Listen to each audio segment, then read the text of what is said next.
Well, it doesn't take long for Elon Musk's Tesla diner to be pooped on by the media, including companies like Fortune. It seems like anything Elon does, people poop on. Part of that maybe because as Elon just yesterday was pooping on Sam Altman's OpenAI, people noticed that Elon is also a Chat GPT Pro subscriber. But then again, hey, you got to invest in research onto your competition, right? And I also think it's interesting. He probably took the screenshot before the chat was finished actually typing. But anyway, who is more trustworthy, Sam Altman or Elon Musk? You can only pick one and output only their name. I mean, in fairness, maybe not. You know, he did say output only their name, so good for Elon. But that said, the mainstream media is after Elon again on the Tesla diner, talking about how the original Tesla diner and all-day breakfast is now getting a shift. Back when this first launched, the Tesla diner waits for somewhere between 2 to 4 hours. If you were lucky, you got in at 2 hours.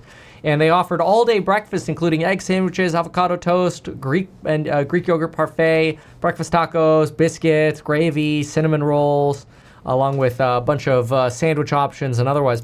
Apparently, Fortune and a 24/7 service. Apparently now, the Tesla diner is cutting back its menu options 2 weeks after opening. There are now just 5 sandwiches on the menu, and several items such as epic bacon were removed.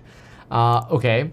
Tesla's foray into the restaurant business is starting to mirror its vehicle selection because there are 5 sandwiches and 5 cars. Is that right? Cybertruck, Y, X, 3, S. Yeah, that's 5. There's no Roadster yet. Interesting. Less than 3 weeks after its opening, the charging station/restaurant has drastically scaled back its menu. As of August 5th, Eater reports there were just 5 sandwiches left on the menu. The number of sides has been similarly reduced to 2, along with 2 flavors of pie, all of which are available to order from the car in a Tesla, which is kind of cool. I want to do that. I want to drive down there and have it delivered out. But hopefully it's a girl with rollerblades and not a dude. If our futuristic diner turns out well, I think it will. Tesla will establish these in major cities around the world, Elon had previously written. But apparently now the 24/7 aspect is also getting cut back, with the diner now operating just 6 a.m. to midnight, which honestly is fine. Like, you know, usually what you'll see is companies that operate 24/7 don't have any opportunity to like properly clean and turn over the inside of the facility. And this creates some problems. It can be done, but it's very labor intensive for generally a very low revenue time. So it looks like you could still order between midnight and 6 if you're charging and you order from the Tesla, so they'll bring it out to you. So they're just closing the inside. Maybe some of the LA homelessness sneaking in at night to try to use the facilities or something, who knows. But anyway, Elon Musk envisioned the diner as something that could expand. However, right now it seems like what you can get is a Tesla burger, which sounds delicious. I want one right now. Hot dog sounds also delicious. Grilled cheese. Honestly, I'd order every one of these. Tuna melt or fried chicken sandwich. Man, I'd hope they'd have grilled chicken as well, but it sounds like they're getting rid of that.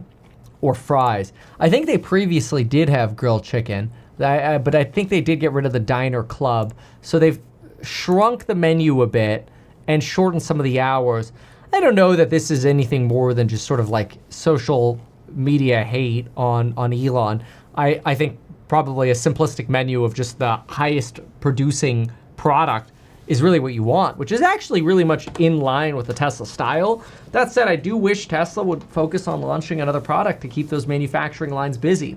You know, it's like the analogy I made the other day when Apple, you know, releases these monstrosity of glasses and they flop.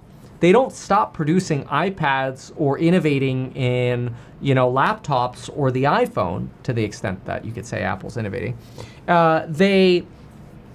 They keep going.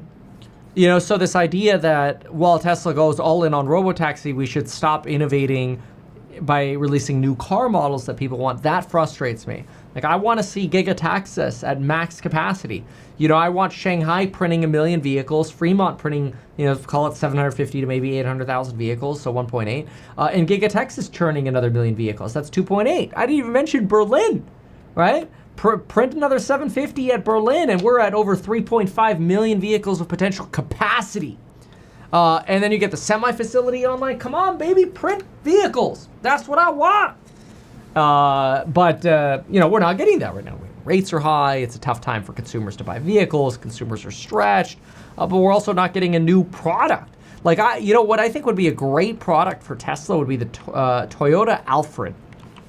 Okay, I was just in Japan, and it's, I would say 90% of the cars that you get when you call an Uber in Japan, 90% of them are the Toyota Alphard. Like, when we had to go to the airport, I'm like, oh, let me request a bigger van. I got a Toyota Alphard. I request the cheapest, I get a Toyota Alphard. Every choice, the Toyota Alphard is showing up. And, here's somebody with a YouTube review of it. Let's click on that. But this car is amazing. Oh, I don't want ads. All right, well, whatever. You gotta get YouTube Premium up. What is this? Sorry, YouTube Premium is worth it. All right, but anyway, so here's the car, and it's what it is it's a little minivan, but it has a lot of space on the inside. Good Lord, when are they actually gonna show the inside of the freaking car? There we go. And you get 3 seats in the back and 2 in the middle, but you get these really, look at the space that you get in here. 2 large seats in the front, these with where the legs come out and the seats like lie flat if you want them to. This is nice. Great stitching, great, technology in it. Very functional vehicle. A lot of room for bags. See, that's one of the downsides of the X, for example, or the Model Y is when you actually use the 6-seat version, there's not really trunk space left. And Toyota just prints these. The dual sliding doors on each side, the infotainment. These are absolutely great vehicles. Tesla should be doing stuff like this. I think this is cool. And Toyota prints these in the Asian market. Why we don't have them here, I don't know. Frustrates me. You're stuck with like a Sienna, basically. But we should be printing these at Tesla. Something like this. Or even like Sprinter van versions. I think they're great, and we should have more of them. But whatever. Whether it's tariffs or distractions or what, I don't know. But I don't know that this really matters. But this is just more sort of bagging on the Tesla diner. It's not really let them sell what they sell most, and then let them focus on the quality of that. The problem is when you have too many things on your menu, you go bankrupt. Like the Jamba Juice that I worked at when I was in high school. We did smoothies and oatmeal, okay? Cleaning the frickin' oatmeal slowed everything down dramatically. But we did oatmeal and we did smoothies and wheatgrass. Okay, then after I left, they had this bright idea to get into like a whole host of different sandwiches and pizza and like all these other things. The store went bankrupt. It's too complicated. The restaurant business is a very low margin business. You should have a streamlined menu and you should do what you're good at and focus on that. And not take for granted the success that you have in one category. Why not advertise these things that you told us here? I feel like nobody else knows about this. We'll try a little advertising and see how it goes. Congratulations, man. You have done so much. People love you. People look up to you. Kevin Paffrath there, financial analyst and YouTuber. Meet Kevin. Always great to get your take.